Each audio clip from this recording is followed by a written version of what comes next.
अच्छा, तो हमारे पास बताया क्या जा रहा है बेटा, हमारे पास कहा ये जा रहा है कि आपने सबसे पहली इंडस्ट्रियल प्रिपरेशन है हाइड्रोजन की, उसमें ये कहा जा रहा है कि आपने जब स्टीम को पास किया, जब आपने स्टीम को पास किया वाटर गैस पे से स्टीम को पास किया आपने मीथेन के साथ, और उस वक्त आपने मौजूद किया आपने साथ रखा एक निकल कैटलिस्ट, और टेम्परेचर था आपका 900 degree centigrade, so you will get a mixture of hydrogen and carbon monoxide which is known as water gas. आप यहाँ पे देख रहे हैं कि CH4 है और साथ साथ H2O है, और यहाँ पर निकल कैटलिस्ट है एट 900 डिग्री सेंटीग्रेड। तो आपको क्या मिल गई, H2 और CO। देखो ये जो H2 और CO है ना, ये है बेटे वाटर गैस। वाटर गैस क्यों कहते हैं इसे, क्या मकसद है, मैं इसको थोड़ा सा आपको ऐसे समझाऊं कि ये गैस हमारे पास एज अ फ्यूल यूज की जाती थी पुराने वक्तों में। बात समझ रहे हैं, ये गैस हमारे पास एज अ फ्यूल यूज की जाती थी पुराने वक्तों में।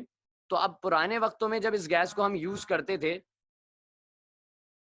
तो इसे यूज करते थे एज अ फ्यूल। आप लोगों ने एक इंजन के बारे में सुना होगा, पुराने दौर में जो है वो इंजन होते थे, ट्रेन आती थी या शिप्स आते थे, तो उसमें बहुत ज्यादा धुआं निकलता था। देखा है कार्टून्स में, मूवीज वगैरह में आप लोगों ने ये चीज अगर नोटिस की हो कभी, देखिए यस किसी सर। ने। Yes yes sir. वो जो इंजन होते थे, वो इंजन कौन से इंजन कहलाते थे, कोई बताएगा? Sir steam steam engine. Engine. कहलाते थे। उन स्टीम इंजन के अंदर अगर किसी को याद हो, किसी ने मूवीज वगैरह जरा थोड़ा सा इस इंटरेस्ट के साथ देखी हो कि उसमें चल क्या रहा है, या कार्टून ही देखे हो, तो आपको पता चलेगा कि उन इंजन के लिए इंजन रूम में एक आदमी खड़ा होता था, जो करता क्या था, कोयला होता था और वो कोयले को उस भट्टी के अंदर डालता रहता था। ऐसी है या गलत कह रहा हूं मैं? जी सर। जी यस सर, सर ऐसे जी है। सर। क्या कह रहे हैं बेटे? ऐसे ही है सर। यस सर ऐसे ही है। ऐसी होता है ना भाई।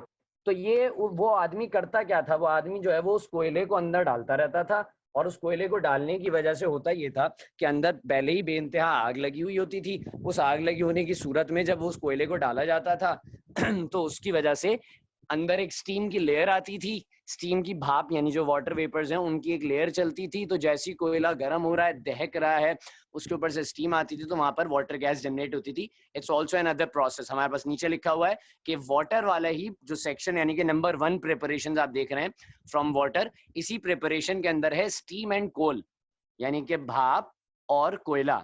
ये कोयला, यहाँ पे कोयले की एक बड़ी एक्सट्रीम किस्म की टाइप है जिसे हम कहते हैं कोक। नाम सुना है सबने इसका? जी ये सर। कोको कोला वाला कोक नहीं है, ये दूसरा वाला कोक है। ये कोक क्या है, आप लोगों ने अपनी 9th क्लास की केमिस्ट्री के अंदर क्या है बेटा ये? पाउडर्ड होता है। नहीं नहीं, पाउडर्ड फॉर्म नहीं है।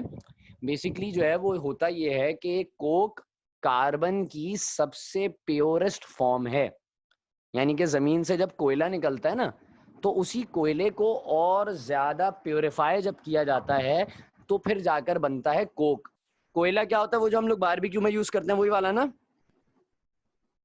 सर। Yes sir. जी सर। कोयला नहीं होता वो, कोयला नहीं होता। मसला भी तो ये है कि वो चीज कोयला नहीं होती, वो होता है चारकोल। वो क्या होता है बेटा? चारकोल होता है। तो कोयला क्या होता है सर? कोयला तो बेटा पत्थर की तरह एक चीज होती है जो जमीन के अंदर से निकाली जाती है, जिसे बेसिकली ब्लैक डायमंड या ब्लैक गोल्ड भी कहा जाता है।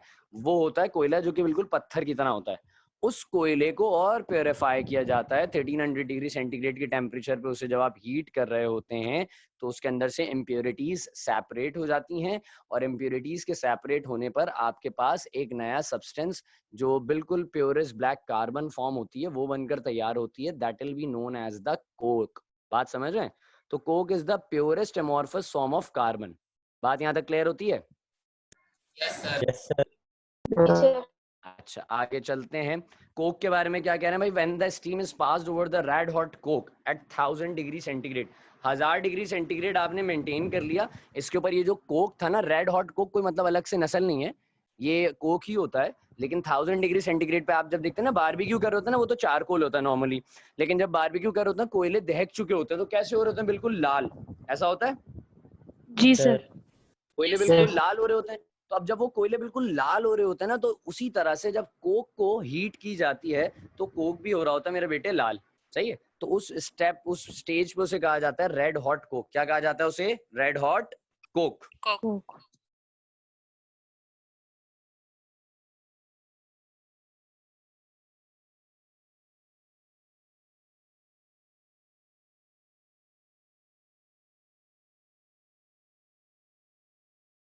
बना ली है, कढ़ाई वढ़ाई जो भी बनानी थी आपने उन पे बना ली। अब जो है वो एक बड़ा मजेदार सा मशगला होता है एंड में कि कोयले को बंद करना है, मतलब ने इसको सुखाना है। तो क्या करते हैं उसके लिए, हम उस पे पानी डालते हैं, ऐसे ही करते हैं, है ना, हल्का हल्का जी सर। पानी डालते जी हैं। सर। अब आप उसमें जैसे ही पानी डालते हैं, थोड़ा सा आपने पानी डाला, आपने देखा एकदम से पानी पूरा भाप बन के उड़ गया। ऐसे ही होता है या नहीं होता? यस सर, ऐसा होता है। Yes sir. वो जो पानी पानी बेसिकली जो बेटे भाप बनकर उड़ रहा है, वो जो पानी है, अगर वो पहले ही भाप की फॉर्म में हो, और अगर ये कोयले जो दहक रहे हैं, अगर ये कोक की फॉर्म में हो और ये दहक रहे हो, और एक जो है वो बिल्कुल कंप्लीट कवर्ड बाउंड्री के अंदर हो, और उसके ऊपर से धुआं निकल रहा हो, और उसके ऊपर से स्टीम की एक लेयर पास की जाए, तो फिर एक मिक्सचर निकल कर आता है। that the mixture is known as the hydrogen and carbon monoxide, which is also known as the water gas. आप देख रहे हैं यहाँ पे भी आपके पास H2 plus CO बन रहा है, वाटर गैस कहलाता है ये भी। बात यहाँ तक क्लियर है? Yes sir. Yes sir. अच्छा, अब एक सवाल आता है पेपर में, पूछा जाता है व्हाट इज वाटर गैस। तो आपको पता होना चाहिए that water gas is a mixture of hydrogen and carbon monoxide, both are in the gaseous state, it is a gaseous mixture. सही, तो ये दोनों गैसियस मिक्सचर है, यानी कि भैया कार्बन मोनोऑक्साइड और हाइड्रोजन ये दोनों गैसियस फॉर्म के अंदर मौजूद हैं। अब जब ये दोनों गैसियस फॉर्म के अंदर मौजूद हैं, तो हमें क्या चाहिए था, हमें क्या बनाना है, हम किसकी प्रिपरेशन कर रहे हैं? हाइड्रोजन। हम हाइड्रोजन की प्रिपरेशन कर रहे हैं। तो हाइड्रोजन की प्रिपरेशन के लिए मुझे तो सेपरेटली हाइड्रोजन चाहिए ना। मतलब जैसे मिसाल के तौर पर आप लोग अक्सर बिरयानी खाते हैं, तो बिरयानी के अंदर इलायची अगर कहीं बाहर से खाली किसी गरीब ने बनाई है तो उसमें लीमू भी आ जाता है, कभी बार टमाटर आ रहे होते हैं, तो ये चीजें हम लोग नहीं नोश फरमाते ना। तो हमें तो सिर्फ चावल और मुर्गी से जो है वो मकसद है, या गोश्त से मकसद है हमारा। तो हमारे लिए चीजें बेकार होती हैं। अक्सर मैं अपनी अम्मी से ही कहता हूँ कि भैया पुलाव लाओ या बिरयानी बनाते हैं, जैसे पुलाव के अंदर खवातीन इस चीज से रिलेट कर देंगी क्लास की जितनी है, कि जब पुलाव बनता है तो पुलाव के अंदर अम्मी जो है वो एक पोटली होती है, कपड़े की एक पोटली होती है, उस पोटली के जी अंदर सर। सारे मसाला जात को डालती हैं और फिर वो पतीली के अंदर रख देती हैं जब वो पुलाव बन रहा होता है, और फिर एंड में उसको निकाल लेती हैं। तो पुलाव के अंदर सारे यस जायका है। सर। तो मैं मम्मी से ये कहता हूँ कि भाई इस चीज को ऐसे ही रख दिया करें, मसाले बिरयानी के भी, और निकाल लिया करें, ताकि मसला ही हल हो जाए सीधा। लेकिन ऐसा कर नहीं सकते, खैर बिरयानी का मामला डिफरेंट है। तो यहाँ पर भी यही है कि भैया ये सारी चीजें मिली हुई हैं, ये कार्बन मोनोऑक्साइड भी गैस है, ये हाइड्रोजन भी गैस है, मिले हुए हैं, आप सेपरेट कैसे करेंगे? अब आपको सेपरेशन करनी है। तो सवाल पेपर में क्या पूछा जाता है? पेपर में सवाल ये पूछा जाता है that what is water gas. आपको सबसे पहले बताना है कि वाटर गैस क्या है, फिर वो पूछेंगे प्रिपरेशन ऑफ वाटर गैस बताइए। तो आपके सामने ये दो प्रिपरेशन है। ऊपर मीथेन की जगह ना आप कोई सा भी हाइड्रोकार्बन यूज कर लो, कोई सा भी हाइड्रोकार्बन यूज कर लो, C2H6 कर लो, C3H8 कर लो, आप C4H10 कर लो, कोई सा भी हाइड्रोकार्बन यूज कर लो, उसे आप हीट करते हुए in the presence of nickel catalyst at 900 degree centigrade पे, जब आप उसे डिफरेंट टेम्परेचर हो सकता है, नॉर्मली टेम्परेचर इतना ही रहता है 900 से 1000 डिग्री सेंटीग्रेड, इस पे जब आप हीट करते हैं तो यही चीज बनेगी हमेशा, हाइड्रोजन सेपरेट हो जाएगा और कार्बन मोनोऑक्साइड निकल के आपके पास आ जाएगी। बात समझ रहे हैं आप लोग मेरी? सर हम यस सर। मीथेन नहीं लिख सकते? नहीं, मीथेन पे भी लिख सकते हैं, मीथेन तो ये लिखा हुआ है ना मेरे बेटे, मीथेन पे ही तो पढ़ा है मैंने आपको, स्टीम और मीथेन का ही तो पढ़ा है अभी फिलहाल। आप मीथेन के अलावा इथेन कर लो, इथीन कर लो, इथाइन कर लो, कुछ भी कर लो, किसी भी हाइड्रोकार्बन को वाटर की स्टीम या स्टीम के साथ हीट करेंगे तो आपके पास एक ही चीज बनकर आएगी। इस बात समझ में आ रही है आपको? अच्छा, यस आगे सर। चलते हैं।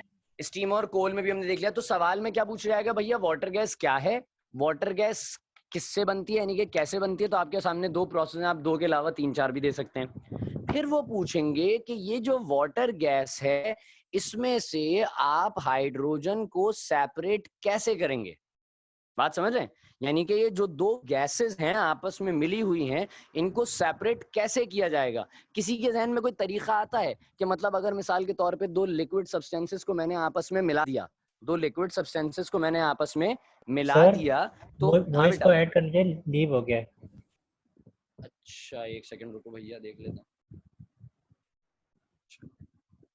हाँ, तो मैं क्या कह रहा था कि आपके जहन में कोई ऐसा तरीका है कि अगर मिसाल के तौर पे हम ये कहें कि यार दो लिक्विड सब्सटेंसेस को ऐड कर दिया, उनको सेपरेट कैसे करेंगे, या जो है वो मिसाल के तौर पे मैं आपसे ये कहूँ कि मैंने दो गैसेस ऐड हुई हैं, मिक्स हुई हैं एक दूसरे के साथ, उनको सेपरेट कैसे करेंगे। कोई तरीका किसी के जहन में ऐसा है जिससे हम कर सकते हैं? Cooling method.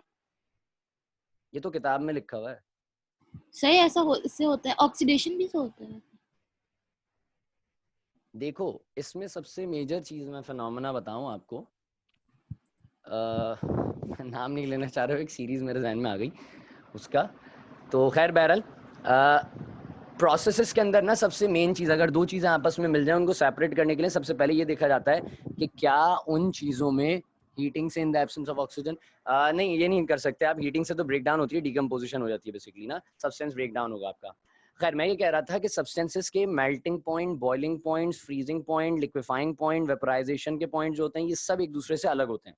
बहुत ही कम सब्सटेंसेस होते हैं जो एक दूसरे से नियरेस्ट होते हैं, लेकिन वरना शार्पनेस के ऊपर अगर देखें तो सेपरेट होते हैं। तो आप सब्सटेंसेस को इस तरह से टेम्परेचर की मेंटेनेंस के अंदर भी सेपरेट कर सकते हैं। भैया मुझे हाइड्रोजन किस फॉर्म में चाहिए? गैसियस फॉर्म में चाहिए ना? मुझे जी हाइड्रोजन सर। किस फॉर्म में चाहिए?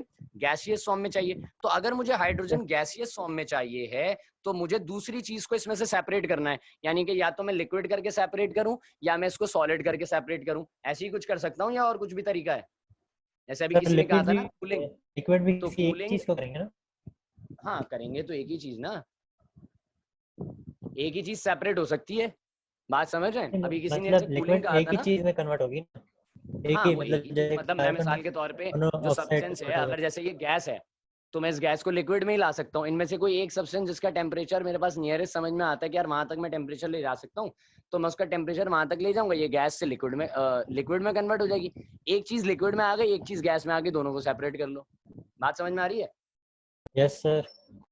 देखो हमारे पास दो मेजर प्रोसेसेस हैं जिनके बारे में हम पढ़ते हैं, जो आपकी सेपरेशन ऑफ हाइड्रोजन के अंदर इस्तेमाल किए जाते हैं फ्रॉम द वाटर गैस। सबसे पहला प्रोसेस है वो इसमें ऐड, ये नीचे छोटा सा लिखा हुआ है 2 लाइन का, मैं तुम लोगों को नोट्स आने से पहले इंशाल्लाह इसको जो है वो ऐड करके बड़ा कर दूंगा। सबसे पहला मेथड होता है हमारे पास लिक्विफिकेशन का, यानी कि हमें क्या करना पड़ता है कि हम गैस को लिक्विफाई कर लें। क्या कर लें भाई? गैस को लिक्विफाई कर लें अपने पास। अब लिक्विफिकेशन के प्रोसेस के अंदर हम करते क्या हैं? लिक्विफिकेशन के प्रोसेस में हमारे पास सिंपल एक फिनोमेना ये होता है कि हम ये जो कार्बन मोनोऑक्साइड और हाइड्रोजन गैस का मिक्सचर यानी कि वाटर गैस, इसको ठंडा करना शुरू करते हैं और ठंडा करते करते ले जाते हैं -200 डिग्री सेंटीग्रेड। बात समझ में आई? कहां तक ले गया मैं इसको? -200 degree centigrade. -200 degree centigrade. -200 degree centigrade तक मैं इसको ले गया। तो इस -200 डिग्री सेंटीग्रेड के टेम्परेचर पे होगा पता है क्या? कि ये जो कार्बन मोनोऑक्साइड जुड़ी हुई है ना इसके साथ, ये जो हाइड्रोजन के साथ चिपकी पड़ी है कार्बन मोनोऑक्साइड दुम छल्ले की तरह, ये कार्बन मोनोऑक्साइड कन्वर्ट हो जाएगी मेरे बेटे लिक्विड में। बात समझ रहे हैं? ये कार्बन मोनोऑक्साइड किस में कन्वर्ट हो जाएगी? लिक्विड में कन्वर्ट हो जाएगी, और हाइड्रोजन बेचारी अभी भी गैस की फॉर्म में ही रहेगी। तो एक चीज लिक्विड में कन्वर्ट हो गई, एक चीज गैस में आ गई। जो लिक्विड वाली थी उसको अलग कर दिया, जो गैसियस फॉर्म बची उसको हमने अपने पास जमा कर लिया। तो हमारी हाइड्रोजन गैस सेपरेट हो गई इस तरीके से, या नहीं हुई? किसी को कोई मसला तो नहीं है इस प्रोसेस को समझने में, या मैं एक्सप्लेन करूं? नो सर, समझ आ गया। और कोई? टेम्परेचर कितना होगा? टेम्परेचर -200 डिग्री सेंटीग्रेड पे लेके जाएंगे बेटा, तब जाके कार्बन मोनोऑक्साइड जो है वो लिक्विड फॉर्म में आना स्टार्ट हो जाएगी, और आपकी जो हाइड्रोजन है वो गैसियस स्टेट में ही रहेगी, तो हमें हाइड्रोजन गैस फॉर्म में मिल जाएगी। एक तरीका ये है। दूसरा तरीका क्या होता है कि आप इसी वाटर गैस को और स्टीम के साथ रिएक्शन करा दें, यानी कि आपकी ये जो वाटर गैस थी इसे आपने जब स्टीम के साथ रिएक्ट कराएंगे, यानी कि वाटर वेपर्स बेसिकली जो होंगे उनके साथ आप रिएक्ट कराएंगे स्टीम की फॉर्म में, तो होगा क्या कि वाटर आपके साथ जो है वो हीट अप हो रहा है स्टीम की फॉर्म में, यहाँ से वाटर गैस आ रही है। स्टीम का मतलब क्या है? बेसिकली पूरी पानी गैस की फॉर्म में कन्वर्ट हो जाता है। Yes sir. कोई डिफाइन करेगा मुझे जरा स्टीम के माने बेसिकली हैं क्या?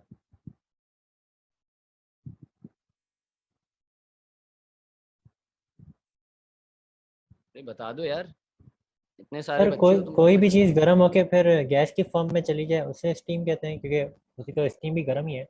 नहीं, स्टीम उसको नहीं कहते, स्टीम उसको नहीं कहते, वेपर्स बनकर आ जाते हैं। वाटर के जो ड्रॉपलेट्स है ना वो हवा में निकलने लगते हैं। मैं मिसाल देके समझाता हूँ तुम्हें। फॉर एग्जाम्पल, आजकल लोगों को बड़ा वायरल चल रहा है, अल्लाह ताला सबको खैर महफूज रखे, कोरोना वायरस को असाइड रखते हुए मैं बात करूँ, लोगों को और भी बुखार वगैरह के वायरल चल रहा है ना, जिसके अंदर नजला वगैरह भी हो जाता है। तो उसके अंदर सिचुएशन क्या है कि डॉक्टर्स, या फिर अब डॉक्टर्स के पास भी बहुत सारे लोग नहीं जा रहे आजकल, वो बेचारे गरीब किसी को भी पकड़ के डाल देते हैं कोरोना के अंदर। यार एक सेकंड, अगर कोई लैपटॉप से मीटिंग ले रहा है तो मुझे बताएगा कितना टाइम बचा है हमारे पास? Sir sir 3 3 minute minute. है। 3 मिनट रहेगा। तो चलो मैं ये वाली बात कंप्लीट कर लूं वेपर्स के बारे में। तो होता क्या है कि स्टीम लेने का कहते हैं लोग कि भाई आप स्टीम लीजिए, विक्स डाल के। तो खैर स्टीम वैसे ही नहीं लेनी चाहिए, विक्स आपके अंदर जो है वो जम जाती है गले के अंदर। आप उसको गर्म पानी करके या नमक वगैरह डाल के उससे स्टीम लेते हैं। तो उस स्टीम की सूरत में होता क्या है, उस स्टीम की सूरत से क्या होता है, वो आप जब ले रहे होते हैं तो आप देखते हैं आप जो है वो अपने गले से या मुंह से इनहेल तो कर रहे हैं, लेकिन आपके चेहरे के ऊपर पानी आ रहा होता है। ऐसा होता है या नहीं होता है? गलत कह रहा हूं मैं? यस जी सर। सर ऐसे होता है है ना? ऐसा। नमी तो टाइप रहता वो है। पानी कहाँ से आ रहा है? वाटर अगर गैस की फॉर्म में आ चुका है तो वो तो पानी एकदम से नहीं बनेगा ना। वो बेसिकली वाटर वेपर्स होते हैं जो ऊपर जा रहे होते हैं। आपने फर्स्ट ईयर केमिस्ट्री के अंदर एक टॉपिक पढ़ा होगा वेपर प्रेशर का, चैप्टर नंबर 2 के अंदर, लिक्विड्स की सर प्रॉपर्टीज के उसको अंदर। नमी कह सकते हैं। नमी नमी नमी बेसिकली नमी नमी नमी हम खैर अलग अलग अल्फाज में इस्तेमाल करते हैं। समझने के लिए मैं तुम्हें ये कह सकता हूँ कि हाँ तुम उसे नमी कंसिडर कर लो फिलहाल। बात समझ रहे हैं भाई सारे? अच्छा मैं मीटिंग यहीं से एंड कर रहा हूँ, दोबारा स्टार्ट करते हैं मीटिंग को। मुझे 2 मिनट दो, दोबारा स्टार्ट करते हैं फिर। सही है? ठीक है सर। एक सेकंड रुक जाओ यार, मैं कहाँ से एंड होगी भाई।